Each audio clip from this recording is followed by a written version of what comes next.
ఇక్కడికి వచ్చే ముందు మన మహమూద్ అలీ సాబు మన మాజీ మంత్రి ఆరోగ్యం బాగలేదు హాస్పిటల్లో ఉన్నాడు అంటే పోయి నాంపల్లిలో ఒక హాస్పిటల్ ఉంటే పోయి హాస్పిటల్ ఆయన పలకరించి కిందికి వస్తున్నా. ఒక ముస్లిం లేడీ ఒక పెద్ద మనిషి వచ్చి నా చేయి పట్టుకుంది. బిడ్డ ఆగాగు అంటే ఏందమ్మా అంటే మందిలో వచ్చింది అడ్డం పడ్డది. ఆగు నువ్వు అక్కడ ఆగు అనే. ఏమమ్మా అంటే ఏం లేదు కేసీఆర్ గారికి ఒక మాట చెప్పు, ఫలక్నుమాలో ఉంటా, నా పేరు నూర్ ఫాతిమా, కేసీఆర్ అన్నకు చెప్పు, అన్న ఉన్నప్పుడు మా ఇంట్లో కరెంటు పోకపోయేది, ఈ దరిద్రులు వచ్చినాక రోజుకి 8 సార్లు పోతున్నది, జల్దీ రమ్మను కేసీఆర్ను అన్నది. అంటే ఎట్లమ్మా ఏం చేస్తాము, ఒక ఓటుకు తప్పు ఓటుకు మరి శిక్ష 5 ఏళ్ళు కదా, ఏం చేయాలి నేను అని నేనంటే ఏదన్నా ఉపాయం చూడు బిడ్డ, ఏదన్నా చూడరాదు మీరు అందరు కలిసి అంటున్నది. ఉపాయం ఏం లేదు, ఉపాయం ఒకటే. ఏ 10 మంది సన్నాసులైతే మన పార్టీ నుంచి పోయినరో ఆ 10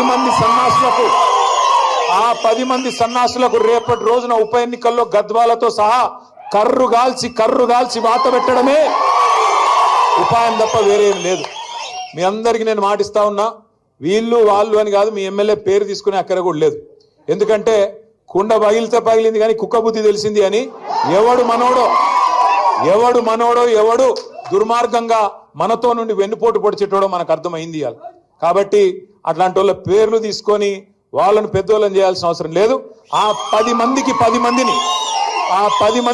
మందిని మీరు గట్టిగా అనుకుంటే గద్వాలలో పండబెట్టి తొక్కే శక్తి మీకుందని మాత్రం